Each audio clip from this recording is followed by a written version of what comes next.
Zee 24 तास एक पाऊल पुढे। औरंगाबादहून औरंगाबादच्या घाटी रुग्णालयामध्ये डॉक्टरांच्या माड संघटनेनं अघोषित संप पुकारलेला आहे। संपामुळे रुग्णसेवेवरती परिणाम झालेला आहे। रुग्णांचे हाल सुरू झालेले आहेत। एका डॉक्टरला रिक्षा चालकानं केलेल्या मारहाणी प्रकरणी हा संप पुकारण्यात आलेला आहे। शीला काकडे या महिलेला उपचारांसाठी रिक्षा चालक कपिल भालेराव घाटी रुग्णालयात घेऊन आलेला होता, पण त्यावेळी डॉक्टरांनी महिलेकडे दुर्लक्ष केल्याचा आरोप करत रिक्षा चालकानं डॉक्टर सतीश साळुंके यांना मारहाण करून तिथून पळ काढला।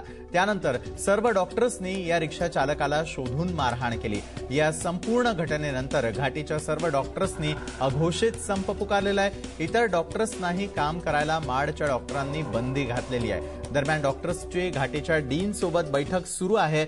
खरं तर घाटी रुग्णालयामध्ये डॉक्टरांना मारहाणीचे आणि त्यानंतर डॉक्टरांच्या संपाचे प्रकार काही नवीन नाही आहेत, पण कुठलीही पूर्वसूचना न देता माडचे डॉक्टर्स संपावरती गेल्यामुळे मराठवाड्यातून घाटी रुग्णालयात येणाऱ्या रुग्णांचे मात्र हाल सुरू झालेले आहेत। अधिक माहिती घेऊयात आमचे औरंगाबादचे प्रतिनिधी विशाल करोळे यांच्याकडून।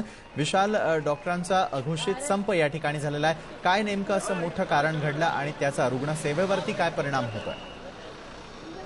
डॉक्टर आणि पेशंटच्या नातेवाईकांमध्ये तपासणीवरनं किरकोळ वाद झाला। यात डॉक्टर आणि पेशंटचे जे नातेवाईक आहेत त्यांच्यात हाणामारीची घटना घडली। त्यानंतर डॉक्टरांनी सुद्धा जो मारहाण करणारा नागरिक होता, तो रिक्षा चालक होता, त्याला पकडून बेदम मारहाण केली। मात्र या सर्व प्रकारानंतर माडचे डॉक्टर कुठलीही पूर्वसूचना न देता, काही माहिती न देता तात्काळ संपावर गेले। या संपाबाबत त्यांनी अधिष्ठानाला किंवा घाटी प्रशासनाला कुठलीही नोटीस दिलेली नाही आहे किंवा ऑफिशियली असंही काही सांगण्यात आलेलं नाही आहे की आम्ही संपावर जातोय। मात्र त्यांनी काम बंद आंदोलन केलंय काल रात्रीपासूनच आणि आज सकाळी सुद्धा ते काम करत नाही आहे। अधिष्ठाताच्या कॅबिनमध्ये सकाळपासून बैठकांचे सत्र सुरू आहे, मात्र त्यातून काहीही असं डेफिनेट आउटपुट बाहेर येत नाही आहे। दरम्यान या सर्व काळात घाटी रुग्णालयात मात्र रुग्णांचे हाल सुरू आहे। कित्येक रुग्ण सकाळपासून आलेले आहेत आणि उपचारासाठी डॉक्टरांची वाट पाहत आहेत, मात्र डॉक्टर रुग्णांपर्यंत जात नाही आहेत। अजूनही त्यांचं बैठकांचं सत्र सुरू आहे। विशाल, निश्चितच डीन सोबत बैठक सुरू असल्याचं देखील विशाल आपण सांगितलेलं आहे। तर निश्चितच या बैठकीमध्ये कुठल्या महत्त्वाच्या विषयांवरती पुन्हा एकदा चर्चा होईल? मारहाणीचा मुद्दा आणि डॉक्टरांच्या सुरक्षेचा मुद्दा यात उचलला जाणार का, काय वाटतंय? गेल्या ऑगस्टमध्ये डॉक्टरांना घाटी रुग्णालयात मारहाण करण्यात आली होती। यावेळेस माडने जवळपास 5 ते 6 दिवसांचा संप केला होता। डॉक्टरांची प्रमुख मागणी अशी आहे की अपघात विभागात काम करताना रुग्णांचे नातेवाईक चिडलेले असतात, त्यावेळेस डॉक्टर्सला मारहाणीच्या घटना वारंवार घडतात।